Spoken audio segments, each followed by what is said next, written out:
नमस्कार दोस्तों, मैं सुनीता कथा मंथन में आप सबका स्वागत करती हूँ। एक कहानी रोज में आज सुनिए। प्रेमचंद्र द्वारा रचित कहानी बोध।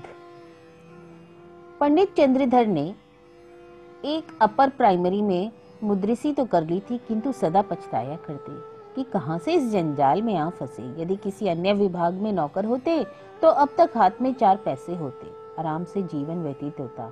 यहाँ तो महीने भर प्रतीक्षा करने के बाद कहीं 15 रुपए देखने को मिलते हैं, वे भी इधर आए और उधर गायब। ना खाने का सुख, ना पहनने का आराम, हमसे तो मजूरी ही भले। पंडित जी के पड़ोस में 2 महाशय रहते थे।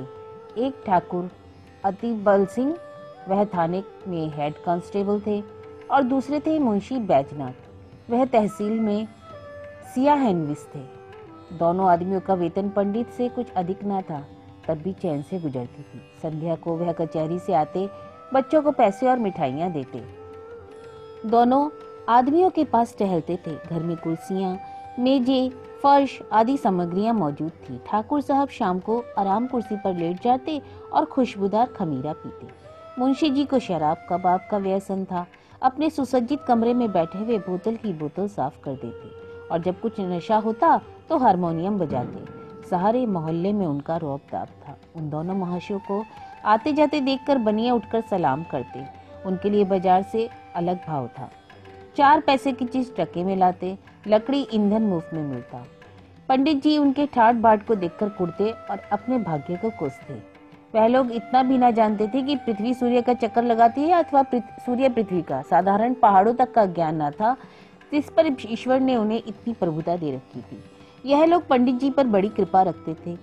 कभी सेर आज सेर दूध भेज देते या थोड़ी सी तरकारियां, किंतु इनके बदले वे पंडित जी को ठाकुर साहब के 2 और मुंशी जी के 3 लड़कों की निगरानी करनी पड़ती। ठाकुर साहब कहते, पंडित जी यह लड़का हर घड़ी खेला करता है, जरा इनकी खबर लेते रहिए।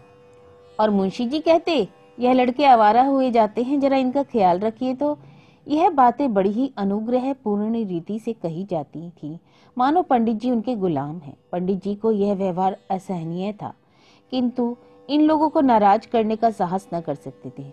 उनकी बदौलत कभी कभी दूध दही के दर्शन जो हो जाते थे, या कभी कभी अचार चटनी। केवल इतना ही नहीं, बाजार से चीजें भी सस्ती लाते, इसलिए बेचारे इस अनीति को विष के घूंट के समान पीते। इस दुरावस्था से निकलने के लिए उन्होंने बड़े बड़े यत्न किए थे, प्रार्थना पत्र लिखे, अफसरों की खुशामदगी पर आशा पूर्ण न हुई, अंत में हार कर बैठे रहे। हाँ, इतना तो अवश्य था कि इतने अपने काम में त्रुटि न होने देते। ठीक समय पर जाते, देर करके आते, मन लगाकर पढ़ाते, इससे उनके अफसर खुश होते। साल में कुछ इनाम देते और वेतन वृद्धि का जब अवसर आता उसका विशेष ध्यान रखते। परंतु इस विभाग की वेतन वृद्धि ऊसर की खेती होती है, बड़े भाग से हाथ लगती है। बस्ती के लोग उनसे संतुष्ट थे। लड़कों की संख्या बढ़ गई थी और पाठशाला के लड़के भी उन पर जान देते थे। कोई उनके घर आकर पानी भर देता तो कोई उनकी बकरी के लिए पत्तियां तोड़ लाता, और पंडित जी इसी को बहुत समझते थे। एक बार सावन के महीने में मुंशी बैजनाथ और ठाकुर अतिबल सिंह ने श्री अयोध्या जी की यात्रा की सलाह की। दूर की यात्रा थी, हफ्तों पहले से तैयारियां होने लगी। बरसात के दिन सब परिवार जाने में अड़चन थी, किंतु स्त्रियां किसी भांति भी न मानती थी। अंत में विवश होकर दोनों महाशयों ने 1-1 सप्ताह की छुट्टी ली और अयोध्या जी चले। पंडित जी को भी साथ चलने के लिए बाध्य किया। मेले ठेले में एक फालतू आदमी से बड़े काम निकलते हैं, और पंडित जी असमंजस में पड़े, परंतु उन लोगों ने उनका व्यय देना स्वीकार किया तो इनकार न कर सके, और अयोध्या जी की यात्रा का ऐसा सुअवसर पाकर न रुक सके। बिल्लौर से 1 बजे रात गाड़ी छूटती थी। यह लोग खा पीकर स्टेशन पर आ बैठे। जिस समय गाड़ी आई, चारों ओर भगदड़ सी पड़ गई। हजारों यात्री जा रहे थे। उस उतावली में मुंशी जी पहले निकल गए। पंडित जी और ठाकुर साहब साथ थे, एक कमरे में बैठे। इस आफत में कौन किसका रास्ता देखता। गाड़ी में जगह की बड़ी कमी थी, परंतु जिस कमरे में ठाकुर साहब थे उसमें केवल 4 मनुष्य थे और सब लेटे हुए थे। ठाकुर साहब चाहते थे कि वह उठ जाएं तो जगह निकल आए। उन्होंने एक मनुष्य से डांटकर कहा, उठ बैठो जी, देखते नहीं हम लोग खड़े हैं।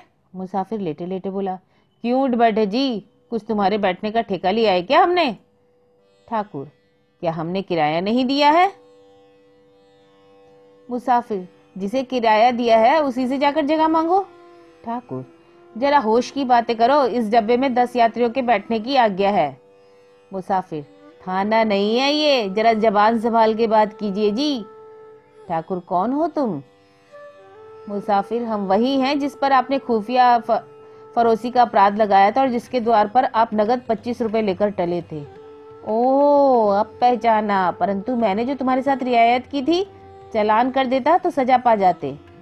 और मैंने भी तो तुम्हारे साथ रियायत की थी, गाड़ी में खड़ा रहने दिया, ढकेल देता तो तुम नीचे आ जाते, तुम्हारी हड्डी पसली का पता न लगता। बच गए बाबा, मुसाफिर बोला।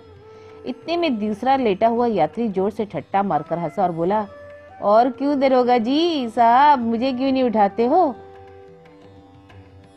ठाकुर साहब क्रोध से लाल हो रहे थे। सोचते थे अगर थाने में होता तो इसकी जबान खींच लेता, पर इस समय बुरे फंसे थे।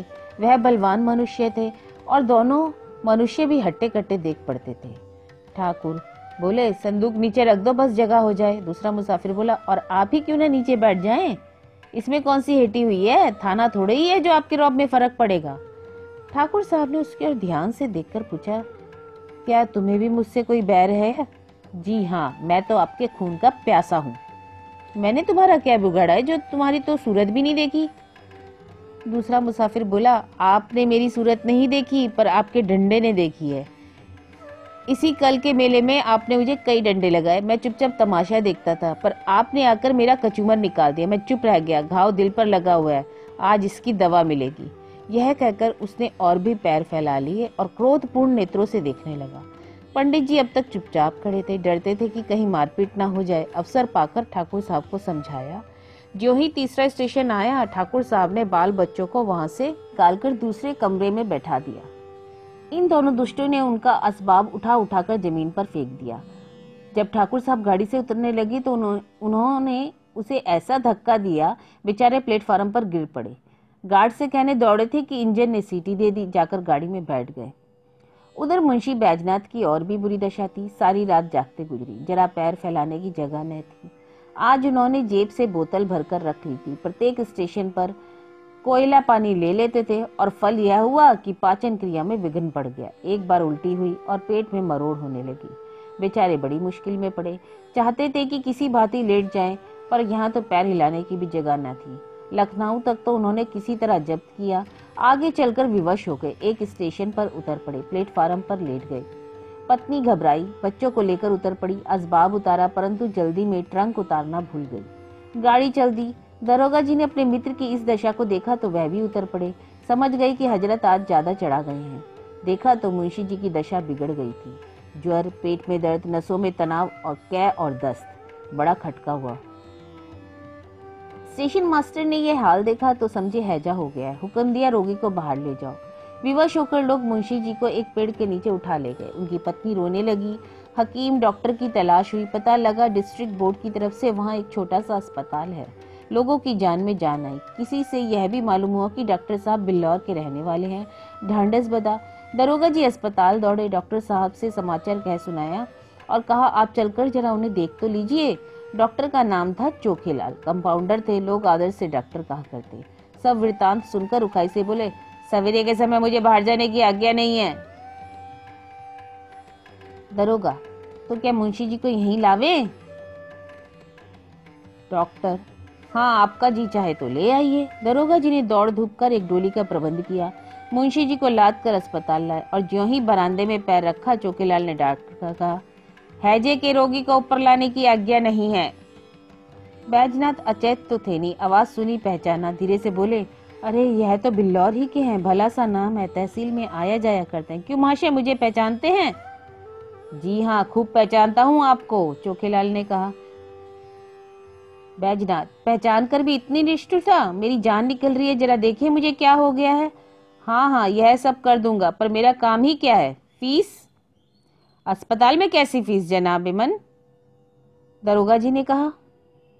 चोखेलाल, वैसे ही जैसे इन मुंशी जी ने मुझसे वसूले थी। आप क्या कहते हैं, मेरी समझ में नहीं आता, दरोगा जी बोले। चोखेलाल, मेरा घर बिल्लौर में है, वहां मेरी थोड़ी सी जमीन है, साल में 2 बार उसकी देखभाल को जाना पड़ता है। जब तहसील में लगान जमा करने जाता हूँ तो मुंशी जी डांट कर अपना हक वसूल कर लेते हैं। ना दूं तो शाम तक खड़ा रहना पड़े, स्याह ना हो, फिर जनाब कभी गाड़ी नाव पर तो कभी नाव गाड़ी पर। मेरी फीस 10 रुपए, निकालिए, देखूं, दवा दूं और अपनी राह लीजिए। दरोगा जी बोले 10 रुपए? जी हाँ, यहाँ ठहरना चाहे तो 10 रुपए रोज। दरोगा जी विवश हो गए। बैजनाथ को की स्त्री से रुपए मांगे। तब उसे अपने बक्से की याद आई, छाती पीट ली। दरोगा जी के पास भी अधिक रुपए नहीं थे। किसी तरह 10 रुपए निकालकर चोखेलाल को दिए। उन्होंने दवा दी। दिन भर कुछ फायदा ना हुआ। रात को दशा संभली। दूसरे दिन फिर दवा की आवश्यकता हुई। मुंशाइन का एक गहना जो 20 रुपए से कम का ना था बाजार में बेचा गया, तब काम चला। शाम तक मुंशी जी चंगे हुए। रात को गाड़ी में बैठकर खूब गालियां दी। श्री अयोध्या जी में पहुंचकर स्थान की खोजी। पंडों के घर में जगह न थी। घर घर में आदमी भरे हुए थे। सारी बस्ती छानवारी पर कहीं ठिकाना ना मिला। अंत में निश्चय हुआ कि किसी पेड़ के नीचे डेरा जमाना चाहिए, किंतु जिस पेड़ के नीचे जाते थे वहीं यात्री पड़े मिलते। खुले मैदान में रेत पर पड़े रहने के सिवा कोई उपाय न था। एक स्वच्छ स्थान देखकर बिस्तर बिछाए और लेटे।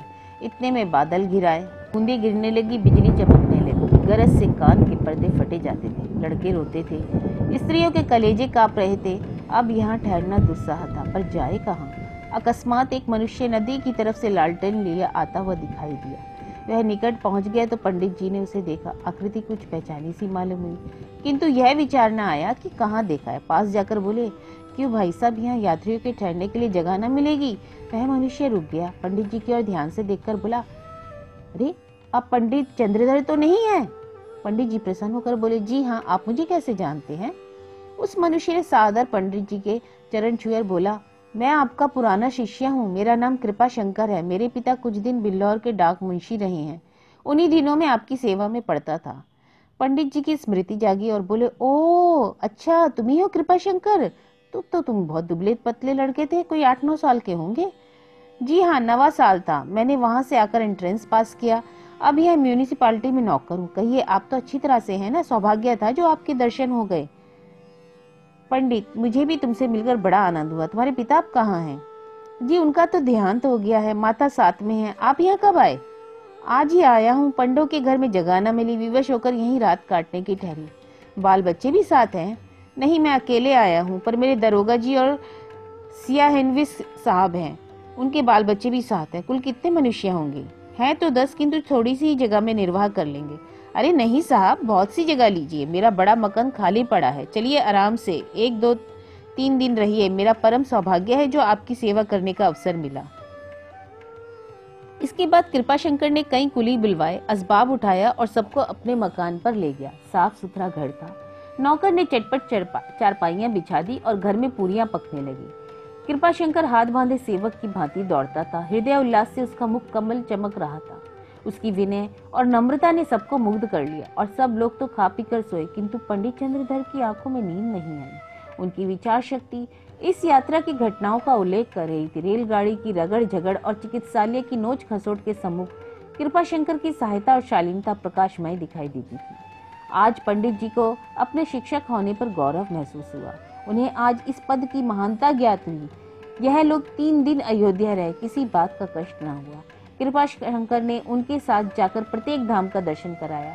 तीसरे दिन जब लोग चलने लगे तो वह स्टेशन पहुंचाना आया। जब गाड़ी में सीटी दी तो उसने सजल नेत्रों से पंडित जी के चरण छुए और बोला, कभी कभी इस सेवक को याद करते रहिएगा। पंडित जी घर पहुंचे तो उनके स्वभाव में बड़ा परिवर्तन हो गया था। उन्होंने फिर कभी दूसरे विभाग में जाने की चेष्टा नहीं की।